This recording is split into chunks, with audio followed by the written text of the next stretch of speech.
کله چې زینب فیروزی افغان میرمنې ولیدلې چې د طالبانو د واکمنۍ وروسته د خپل کورنۍ د اړتیاو د پوره کولو لپاره د سختو ستونزو سره مخامخ دي، نو لاس په کار شو او په خپل پیسو د هغوی لپاره یو کاروبار جوړ کړ.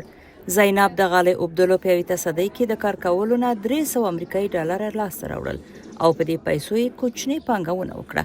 اوس یې څه باندې 10 میرمنې په خپل کارخانه کې په کار ګمارلې دي. در آرایشگاه که کار میکردیم خیلی خوب بود،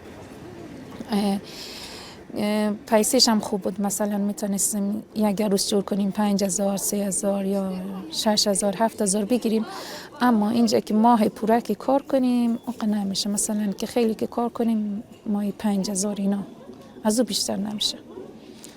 اینجا اصلا مقایسه کردنی نیست دیگه.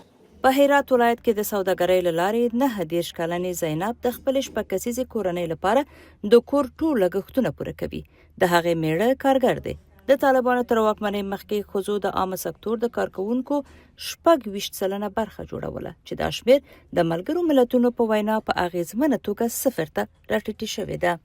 نجونې او میرمنې هم د ثانوي ښوونځیو او هم پوهنتونونو څخه منع شوي دي، چې بیا ملګرو ملتونو دا محدودیتونه د جنسي توپیر په توګه یاد کړي دي، په داسې حال کې چې ښځې کولی شي چې تجارت وکړي. خو په افغانستان کې تر ډیره دا کار د نارینه‌و د دندې په توګه ګڼل کیږي.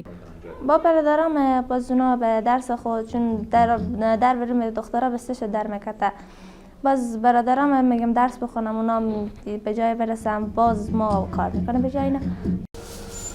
نوري ویل چې د افغان سوداګرو ښځو لپاره یو بل مسله د محرم شتون دی، چې د کورنۍ یو نارینه غړي د موادو د پیرودلو لپاره نورو ښارونو یا ولایتونو ته ورسره لاړ شي.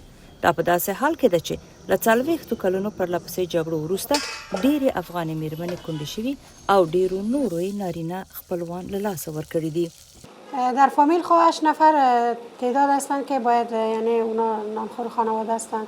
من مجبور هستم که خودم 1 نفر هستم از اونا نان و ایناشان آماده کنم.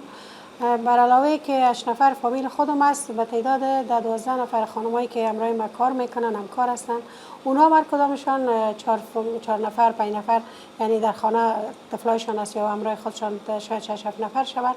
به این دلیل تقریبا ماهانه شاید از طریق قمیص پیشل خانگی حدود 100 یا الی 120 نفر یعنی اکمال شوند نان بخورند.